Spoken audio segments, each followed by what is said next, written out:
নমস্কার, আমি তানিয়া, ট্যারোট এবং অ্যাস্ট্রো স্পেশালিস্ট। তো চলুন জেনে নিই যে 2026 সালে ইউনিভার্স আপনাদের কি জানাতে চাইছে বা কি আপনাকে বলতে চাইছে। ঠিক আছে, এটা কিন্তু প্রত্যেকটা রাশির জন্যেই হবে। ওকে, আচ্ছা, আপনাদের কিন্তু এই কার্ডটা এসেছে। এটা একটা ইএস কার্ড, দেখতেই পাচ্ছেন। এখানে কিন্তু দেখাই যাচ্ছে যে 2026 সালে আপনাদের কিন্তু প্রচুর ক্রিয়েটিভ অপরচুনিটি আসতে চলেছে। সাথে ইনটিউটিভ মানে ইউনিভার্স থেকে মেসেজ আসছে যে আপনারা যেটা এতদিন ধরে চাইছিলেন সেটাও কিন্তু আপনাদের ফুলফিল হতে চলেছে।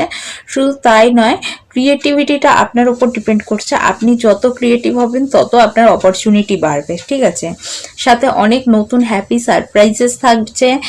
আর এর সাথে নতুন লাভের মানে ভালোবাসার মানুষ আপনি পেতে চলেছেন। যারা সিঙ্গেল আছেন তাদের প্রত্যেকের জন্য।